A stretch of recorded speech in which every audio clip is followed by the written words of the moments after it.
All right, we're back. In case you couldn't figure that out by now. I got you there, didn't I? You got me. You started fading the music earlier. No, I didn't see you pick up the coffee cup or whatever cup you had. Oh, I had a coffee cup and you started fading the music? Yeah, and then I looked up and you were setting a cup down. I was like, oops. Yeah, there you go.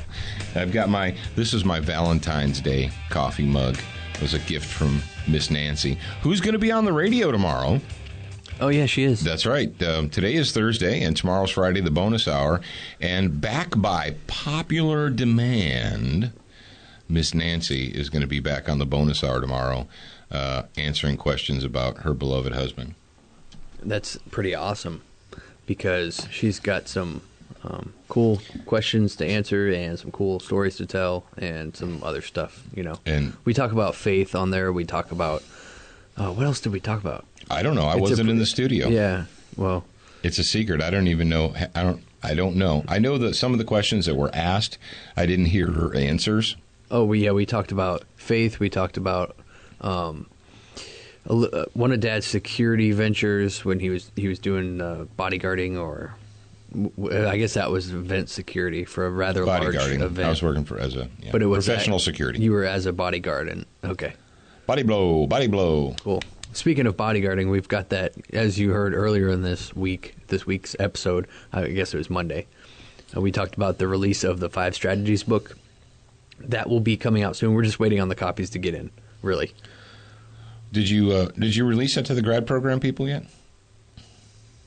Yes. Yeah. Okay. Well, the grad program people, here's the deal. Because grad program people get the first shot at it, and then after that, then everybody else. So there you go. But watch your inbox. If you're not watching your inbox, shame on you. If something comes in your inbox from Jared, you should open it because it's there for a reason. Mm-hmm. I know that, Oh, you're like, whatever. You want to get talking now? Yeah, let's start. All right, let's start. Because this is going to be This is one of those a depressing show. See, kinda. I told you so moments. And those of you that, if you're new to the show, take a deep breath. Relax, close your mouth, open both of your ears, and listen.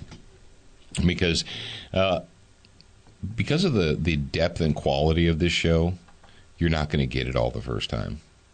Isn't that correct, Jared? Would you say that as a fair assumption? That's definitely a fair assumption. Yeah, and by the way, if this is your first time, congratulations. We promise to be gentle. I am Professor Paul Markle, the host of the show, and my co-host on the outside of the glass case of emotion is Jared. And he is the host, co-host, producer, webmaster, engineer, studio engineer. I'm the thing. He's that guy that does that stuff. All right, before we get into it, we're going to talk about terrorism. We're going to talk about Johnny Jihad. We're going to talk about all that. But we want to thank our friends from Velocity Triggers at velocitytriggers.com. If you have a black rifle, they've got a trigger for you. They are designed for precision. And Brownells at brownells.com. If you own a gun, Brownells has something for you, so check those guys out. And it is Thursday, which means tomorrow morning we're going to be on the floor of the NRA annual meetings and exhibits, and we hope to see lots of you guys there. And if you can't make it Friday, if you can only make it one day, that's cool, Gather your family in the car. It's a family-friendly show. There'll be lots of wives and husbands and kids and everybody there Saturday or Sunday or even Friday if you can make the trip to Nashville, and we hope that you do. All right, what have we been saying? Okay, we've been saying this for a long time. Probably one of the first times that we dealt with the subject was several months ago when we had Brother Jay Gibson from Tactical Response. We had Jay Gibson on the grad program hour, was it not, Jared? Yeah. Yeah. We had Jay. We have to put Jay on the grad program hour. Yeah. Well, we don't have to. We just have to hit the Deedle button. But we talked about what's going on with the ISIS and the recruiting, and we talked about it even before that when that little Johnny Jihad puke-faced scumbag did the Skype interview with the guy in New York about inshallah, booger, goat rape, how we're going to be sending the brothers to, the brothers are going to, in New York, inshallah, blah, blah, blah. And we told you, we're like, okay, these guys are leaving the West. They're leaving their homes in Europe. They're leaving their homes in Canada. They're leaving their homes in the United States. Sometimes it's not their home. They're just like here on student visas. They're going over there. they're getting their jihad on there. They're playing "Vi cool, vi badasses," blah blah blah, and well, what happens to them after they go over to Syria and they pop off a couple magazines at the infidels, or they get their decapitation 101 training? Well, what happens to these guys? And what we've been telling you, because our State Department is weak and ineffective, and the executive branch of government has absolutely zero desire to protect the people of the United States. That whole, the duties of the President of the United States, one of the main duties is to secure the homeland and keep you safe from foreign invaders. We're not really concerned about that anymore. So the what's his name? Jeremiah Johnson, or Jay Johnson, or you can call me Ray, you can call me Jay, just don't call me late for dinner. What's his name? Something Johnson. Something Johnson. Can I go ahead and play this video? Yeah, go ahead. Okay, it says, and I'm looking at this thing. It says DHS Secretary Johnson admits ISIS recruits are back in USA, or back in U.S. And it says, up next, Kenyans protest against al-Shabaab militants. I wonder how that's working for him. Yeah. So I'm going to go ahead and play this video. Yeah, let's go ahead and see what he actually has to say, and then we'll dissect it from there. Millions of Americans who went to fight for ISIS are now back here in our country. Homeland Security Secretary Jay Johnson now admitting 40 radical Americans who went overseas to join ISIS are back here at home. Understand it, of the 180 Americans who have gone overseas to fight in Iraq and Syria, 40 have come back. I assume that you're keeping close tabs on those 40. We have, in fact, kept close tabs on those who we believe have left and those who've come back. A number have been arrested or investigated, and we have systems in place to track these individuals. But you can't know everything. In the last 3 weeks, there have been 6 Americans arrested for trying to go and join ISIS. Did you hear what he said? We have systems in place and we're keeping track of them. Really? Really? Are you going to put them on supervised adult probation? Question mark. Hey, Jay, if you know exactly who these people are and they have committed treason, you're like, whoa, slow down with the treason accusations there, Paul. You can't just go throwing that out. Well, let me see. When you provide aid and comfort to the enemies of the United States during war, oh, that's right, we haven't declared war. So maybe he's got us there. But if you provide aid and comfort to the enemies of the United States, isn't that kind of like the definition of treason? I don't know. You guys tell me, what's that whole definition of treason about? And Jared, the reason that they can't scoop these turds up and charge them with providing aid and comfort to the enemies of the United States during, you know why they can't do that?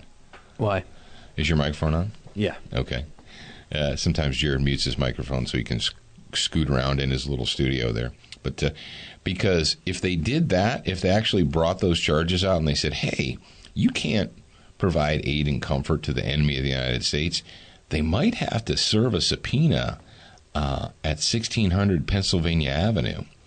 Because there's somebody who lives there that has been providing aid and comfort to the enemies of the United States of America for several years now. And we don't want to talk about that, though, because that makes us uncomfortable. You mean like shipping guns to I'm sorry. I was going to say terrorists, the Muslim Brotherhood, the freedom fighters. You mean the freedom fighters that are in northern Iraq and Syria cutting off Christians' heads by the dozens, by the hundreds now? Those freedom fighters? It's okay because a pizza shop won't cater to a gay wedding. Yeah, that's what we need to be concerned about because, we need to be concerned about intolerant pizza shops, not people that are not. Hey, did you see the Crowder thing about the going into the halal bakeries? Mm-mm. It's really good. If you guys haven't watched it yet, go to Stephen Crowder's site. It's Louder with Crowder, and there's a video of him going into Dearborn, to Dearbornistan, trying to get a Muslim bakery to bake him a gay wedding cake, and you see how it worked out for him. So, what have we been telling you? Dude, this is sick because it was Monday. I'm pretty sure it was Monday's show that we talked about. Yeah, it was about the Kenya deal. We talked about Kenya, and people were like, oh, that's in Africa. No, that's not going to happen here. And we don't need to worry about that happening here because why? Because these radicalized Islamic Johnny Jihad puke faces take a little vacation over to Syria, get on a plane, fly back to the United States. But it's okay because according to our friend Jay Johnson, there are mechanisms in place. Hey, Jared, do you remember a little thing called the Boston bombing? Yeah, I remember that very well. Do you remember who it is that's been accused and convicted of perpetrating that? It had to have been a white Christian male. Yeah, it was a white Christian pizza shop owner. No, it was radicalized Muslims who had left the United States, went overseas, played some little Johnny Jihad games with the Chechen separatists, because we always say Chechen separatists so that we don't have to call them what they really are, Islamic terrorists, goat rapists. We don't want to say that because that would hurt people's feelings. It would make people think that maybe this death cult is not a positive thing. So, they didn't have mechanisms in place. And what's really sick and twisted is when this all came out, we found out that Russian intelligence had told U.S. intelligence, you need to keep an eye on these people because their dad is a hardcore Chechen terrorist. And they've been hanging with Dad, playing little jihad games. But let me guess, there were mechanisms in place to keep an eye on them until it was too late. So, I don't know, you tell me, based upon history, do you believe that the Department of Homeland Security and Mr. Jay Johnson, who can't keep millions of illegal aliens out of the United States, and they basically just punted on the whole border issue. But rest assured, Americans, sleep well tonight, because these few people, we know who they are.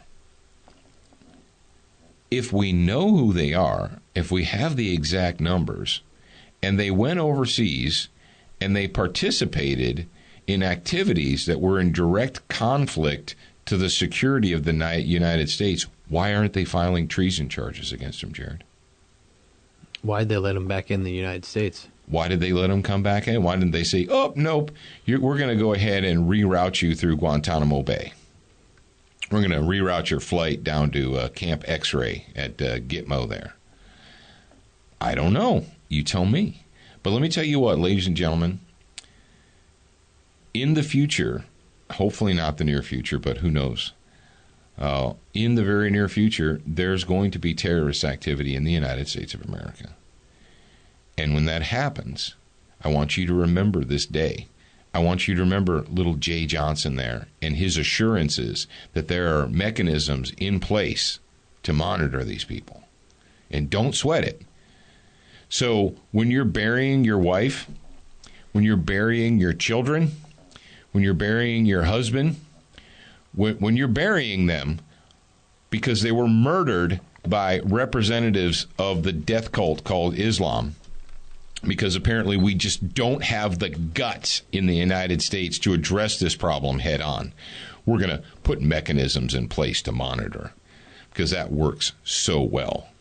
When you're burying your neighbors and your family members, just remember that Secretary Jay Johnson has given his assurances that he'll do everything possible to keep you safe. I'm sure he'll be there at the funeral to apologize. Oh, I'm sure. I'm sure that Jay Johnson will be at the mall to protect you when these little Johnny Jihads walk in and start killing people. When they walk into your church and start mowing people down. Jay Johnson will be there. He'll be there to take care of business. Folks, do you understand the problem that we have in the world? I know you do. Okay, you're a student of the gun. You get it. And hopefully, if you're brand new, welcome to the show. And I know you're probably thinking, oh, my Lord, what did I stumble into here? I just wanted to talk about trap shooting or skeet or something. I wanted to talk about 22 plinking. Yeah. If you didn't know it by now, I'm going to go ahead and hip you. On Student of the Gun, a gun is first and foremost an instrument of liberty.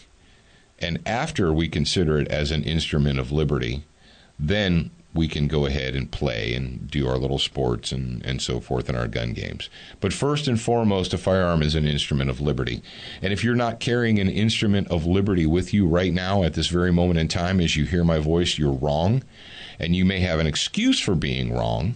You may have a reason that you're wrong. And lots of people have excuses and lots of people have reasons. But you need to be honest with yourself and say, all right, I'm listening to Paul right now, and I am unarmed, and have the intellectual honesty to ask yourself why that is. Why is that? I don't know. Don't know. All right, moving on. What have we told you?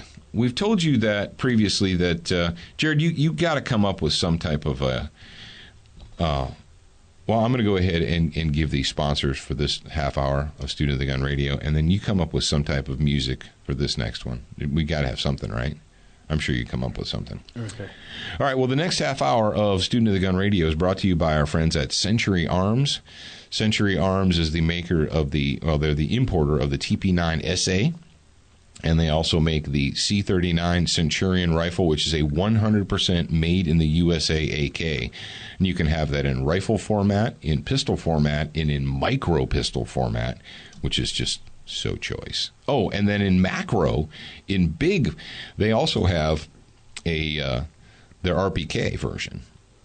They have a full-size, heavy barrel, 100% made in the USA, machined receiver RPK. So check those guys out at centuryarms.com. And don't forget about our buddies at SWAT Fuel at swatfuel.com. They have a brand new web store. So if you go to swatfuel.com, click on the web store. And if you haven't been there recently, you need to go there. You ready? Yeah, I'm going to go ahead and play this. Okay, go ahead and tune me in there, dude. Tiptoe through the window, by the window, that is where I'll be. Come tiptoe through the tulips with me. I need you to admit that you just played that just to tweet Kurt. Oh, yeah, definitely. Oh, okay. All right. Well, this story comes to us from benswan.com. And it's actually been between yesterday evening when I saw this story for the first time and this morning, at least 4 people had sent me this story. So thank you very much for everybody. So everyone who sent me this story, you can tell your friends that it was you.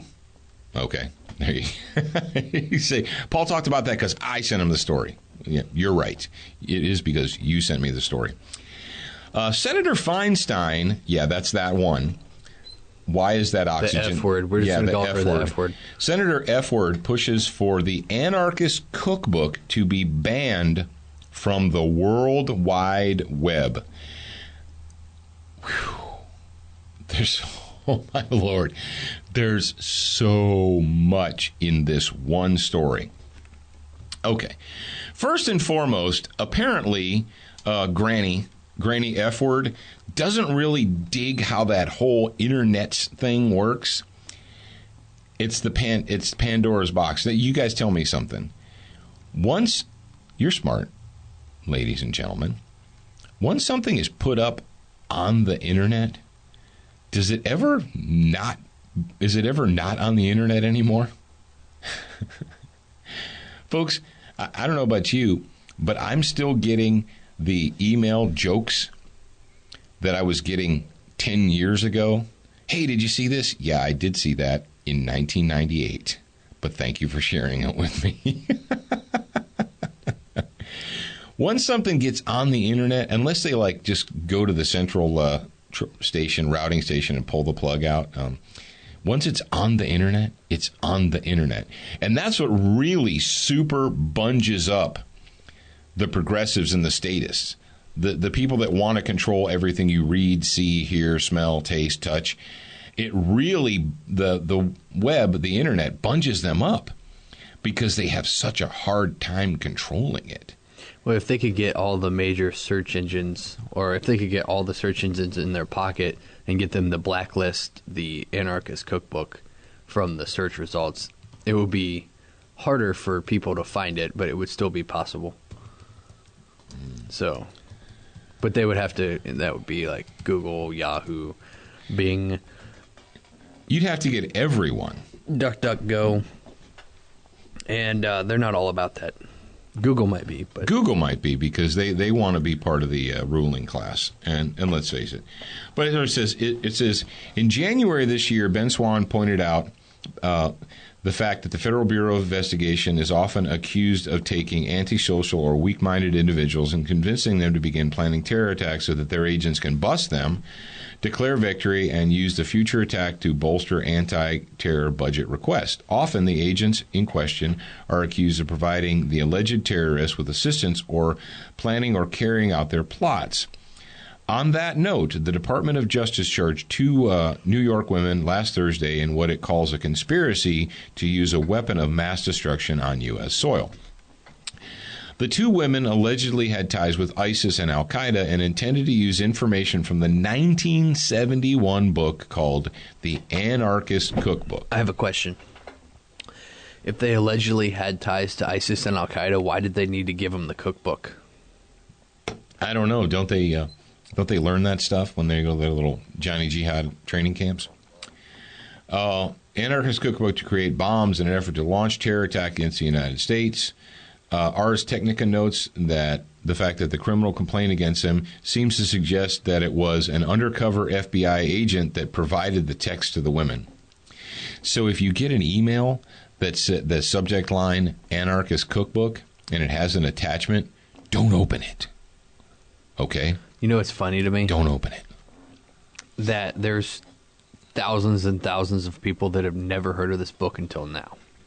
And now there's going to be thousands and thousands of copies out there that weren't there before because they brought it up. Here's what you guys need to do. Every single one of you go buy it. No. The tens of thousands of you, and we know that there are tens of thousands of you listening to us right now. Jared, get on your search engine. Okay. I want you to search Anarchist Cookbook right now. Hey, there it is, Barnes & Noble. Okay, so every single one of you who's listening to me, I want you to make the NSA happy today. I want their computers to overheat and melt down. Go ahead and just, whatever your favorite search engine is, type in the word Anarchist Cookbook. It's $20 on Amazon. On Amazon. Amazon Prime paperback. Okay. For all of those of you that are young and a little bit wet behind the ears and not so long as in the tooth as your beloved host here, there's a book selling company called the Paladin Press, and Paladin Press has been in business for a long, long, long time, and they got sued probably 30 years ago because they had a book they had a hitman series. They had a series on like how to commit assassinations, and then they had the Anarchist Cookbook. And the Anarchist Cookbook is just one particular, it's just one book. There have been lots and lots and lots and lots. I mean, dozens, if not hundreds, of similar, the poor man's James Bond. There was a series called and a lot of you older guys remember this, the poor man's James Bond and so forth. But they're basically the same, the same vein, the same topic, and it's how to be a MacGyver, how to take a mousetrap and a shotgun shell and make an improvised explosive or what have you. And the question that you have to ask yourself is this: should the peasants be allowed to possess this information? Is information dangerous, and is it too dangerous to allow the peasants to possess? And do you believe that the United States government has the authority to restrict what you are and are not allowed to read? Now, I know some of you out there, not very many, because if you're a dedicated student of the gun, you're probably on track and you're on board with me. But some of you out there might be thinking you might still be infected with the reasonableness disease. And let me tell you what, this is the cure. What you've got now, what you're doing, is you're taking in the cure. We're administering the cure to the reasonableness disease. Now, the cure is not instantaneous. You have to take multiple doses of Student of the Gun Radio and studentofthegun.com and so forth. You can read the articles, you can read the books, watch the videos.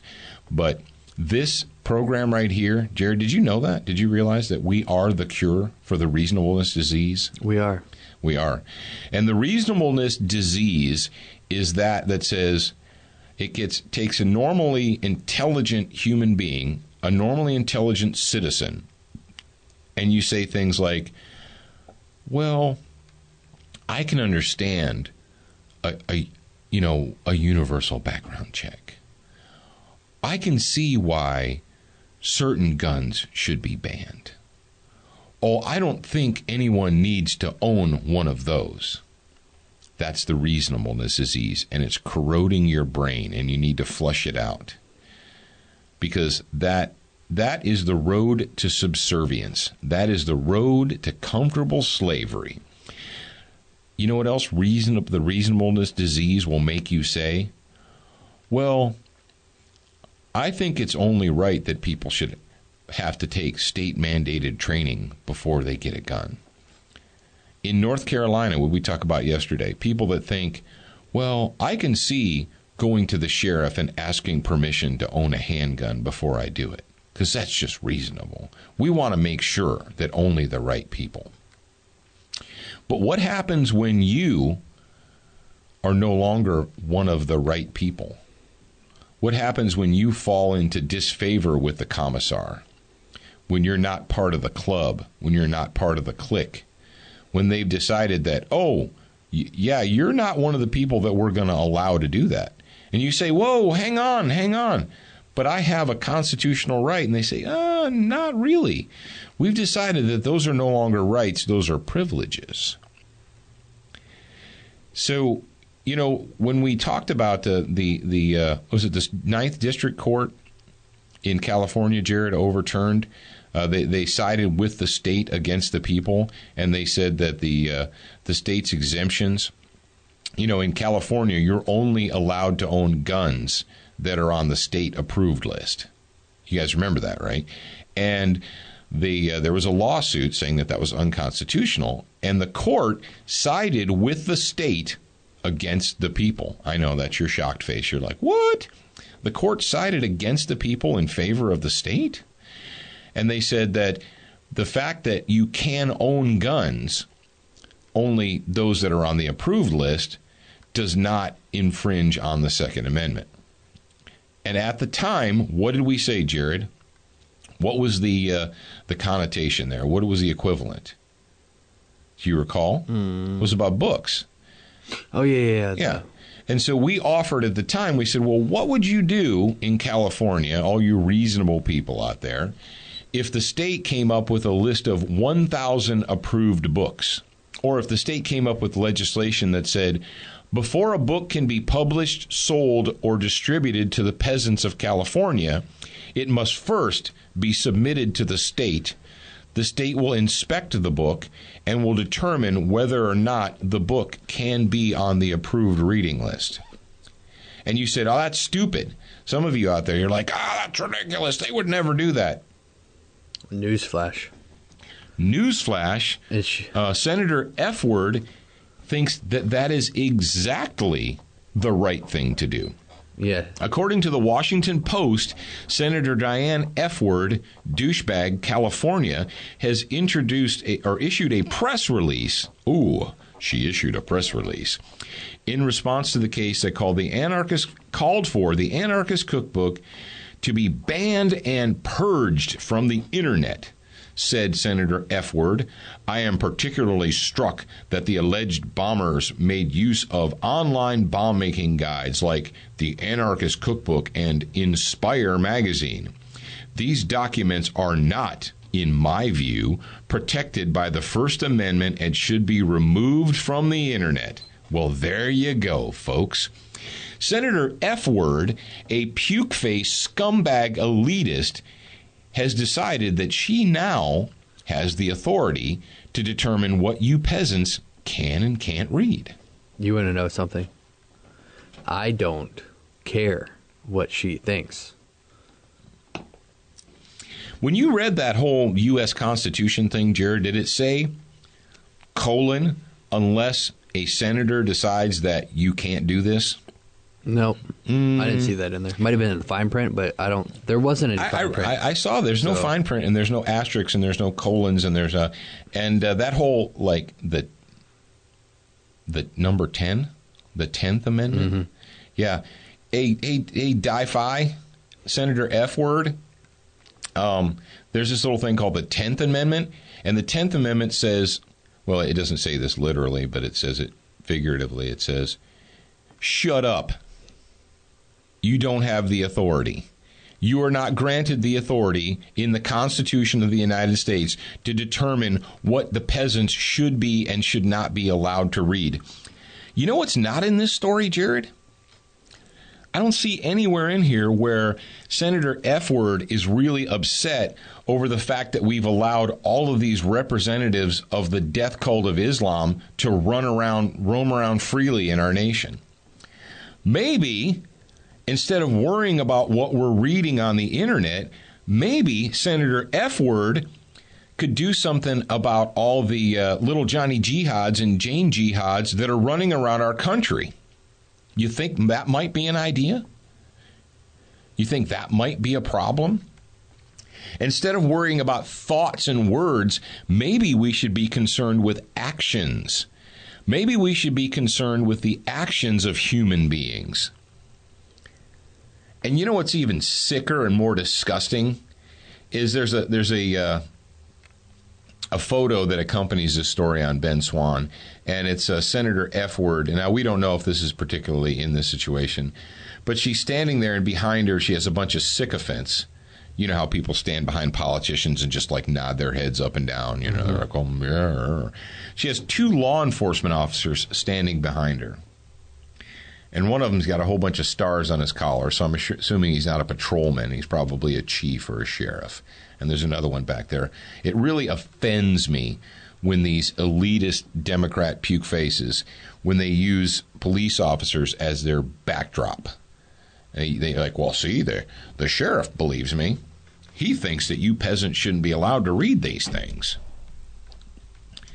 Did you ever think, folks that are older than 20, if you're my age, if you're in your I have never thought. Your fourth, decade plus on this earth, when you were young, did you ever think that there would be a time that you would have to actually defend the fact that you're allowed to read what you want to read, that you're allowed to say what you want to say, that you can hold an opinion without the government stepping in and telling you that you can no longer hold that opinion? Did you ever think that there would be a time in the United States of America when Christians would be persecuted by the government for their beliefs? Did you ever think that would ever happen? I would have never thought. When I was a kid, growing up, we were poor, but I had a good life. We really did. I played outside and got dirty. I had a red bike that I basically rode until the tires were bald. I'd go outside and get dirty and muddy and throw rocks and stuff and catch crawfish in the pond and what have you. I didn't live in the country until I was older. But I would have never imagined that I would live in a nation where people of faith would be persecuted by the government. Now, I knew that not everybody was down with that because, let's face it, when you embrace a religion or when you embrace a faith, people don't like it because in that it says, well, you're not allowed to do this anymore. You can't, engage in sinful activity. And they're like, oh, well, but I want to engage in sinful activity, so therefore I will disbelieve that. Okay, rock on. You know that. Everyone has free will. But I could never have fathomed or imagined that the state would take the side, take sides against the faithful and would deliberately persecute them. And that's exactly what's going on in the United States of America right now. And for all of you that still have a little tinge of reasonableness disease, going on there, I'm going to ask you this. When does it stop? You're like, well, you really can't tell me, Paul, that anyone needs to, have that information. Why would you need to have that information?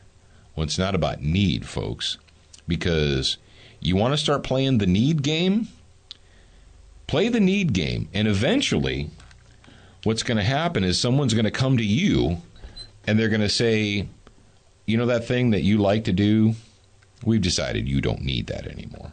And you say, whoa, you can't tell me what I need and don't need. And you say, no, we've been doing that for a long time. What would you do if they decided that there was a book out that promoted constitutional liberty and that anyone in the state who was against that constitutional liberty or who impeded constitutional liberties was wrong and needed to be removed from office? Well, we just can't have that. We can't have that. When you start coming up with, folks, did you not learn anything about history in school? No. The answer to that is no. Every totalitarian regime in the history of the world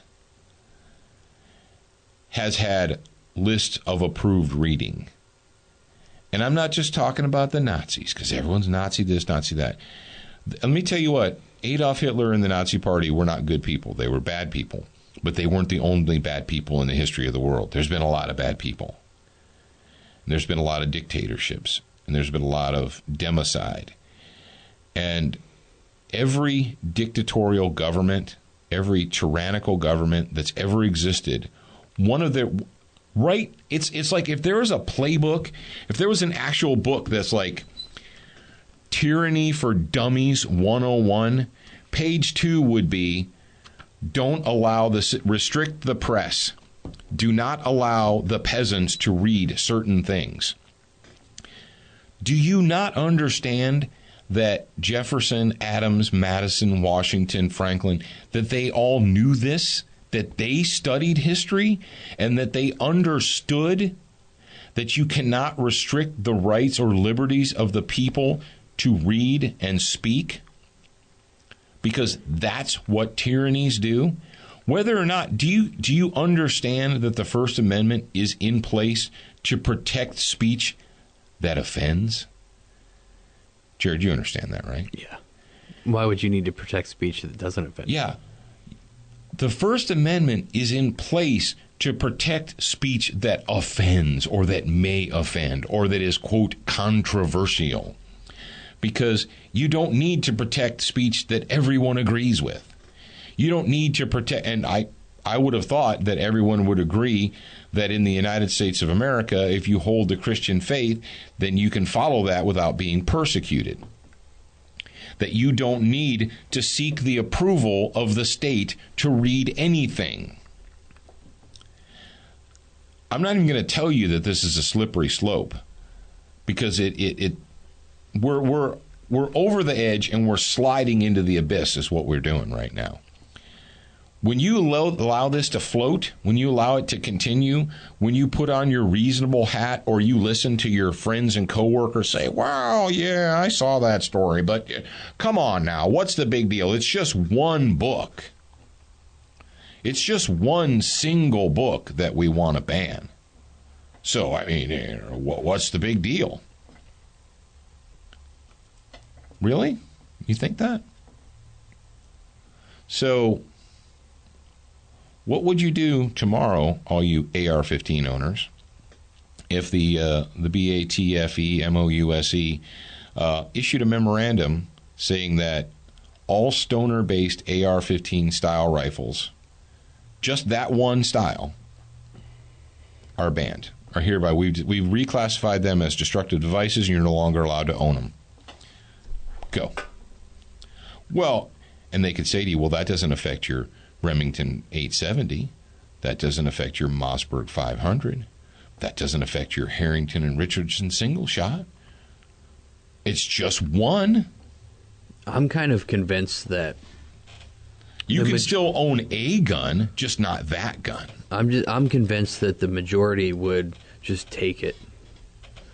I just don't see, and I don't know, correct me if you think differently, but I just don't see that there's enough people that would actually stand up and say no. You know, it's like it's like smokers and the price of cigarettes. I've been paying attention long enough to know now that, like, how many smokers in your life have you heard that, like, as the price of cigarette goes up and up and up and up and up and up, and they say, way back when cigarettes were like $1.25 a pack, they're like, well, if these ever get to $2 a pack, I'm quitting. But they went to $2 a pack and they didn't quit. And then they're like, well, these ever get to $3 a pack, I'm quitting. And then they went to 3, and then they went to 4, and now they're at 5. And depending on where you live, hell, in New York, you got to get a mortgage, or whatever, you know, to buy cigarettes or whatever. Oh, and we're the same way as the gun culture. No, the gun community, I would think, is that way. The gun culture. You think the gun culture is that way? The gun culture. Well, I don't know. Tell me. I think the gun culture is us, people that would actually stand up and say no, and the gun community is the people that are just riding along. The shooting sports community. Yeah, the shooting sports community is like, oh, well, yeah, we would never do that. Dude, I lived through the 90s, through the crime bill and all that nonsense. And I listened to members of the shooting sports community make excuses and accept it. Well, I don't see why anybody needs one of those kind of guns anyway. It doesn't affect my break open freaking Perazzi or whatever, so I don't care. I don't own one of those kind of guns. It doesn't bother me. And why shouldn't you have to go down and get a background check and the permit? And why shouldn't you have to have a FOID card? And why shouldn't you request permission from the state? I mean, that's just reasonable. And, you know, when I saw the Connecticut story that we talked about yesterday, it reminded me, and they're like, oh, you don't understand, Paul, that line of people, that wasn't representative of the majority of citizens of Connecticut. And you know what my answer to that is? There shouldn't have been one person. There should not have been one single person. If that wasn't a representative of the majority, then where was the majority? Why weren't they standing there? Why wasn't the majority there with their guns to say, we have these and you're not taking them? This paper right here is the Constitution of the United States of America. You don't have the authority to supersede it. Sorry. I don't care if you think you do. I don't care if it's a crisis or if it's for safety or it's an emergency or if it'll only save one life. We're allowed to crap on your rights. Folks, this is what I see. And Jared hit it on the head. I see the reasonable cowing the non-reasonable. And I see lines. I see citizens who complain on Facebook getting in line to surrender their rights. That's what I see. Tell me I'm wrong. Show me that I'm wrong. Well, if I actually do something, if I actually exercise the duties as a citizen, that'll make me uncomfortable. And right now, in the United States of America, my comfort is worth more than all the rights in the world. I can't be uncomfortable, not even for a moment. So I'm going to get in line, put my head down, and do what I'm told. That may not be you. I hope it's not you. All right, folks, that's it. That's the end of that story. And for those of you that just listened to the Public Hour, we'll be back, and we'll be talking to you on Monday. For those of you that are grad program members, good on you. Rock on. We're going to be back tomorrow with a special episode, a special back by popular demand, Mrs. Markle, and other stuff amongst those. So remember, you're a beginner once, but folks, I would recommend and suggest that you should indeed be a student for life.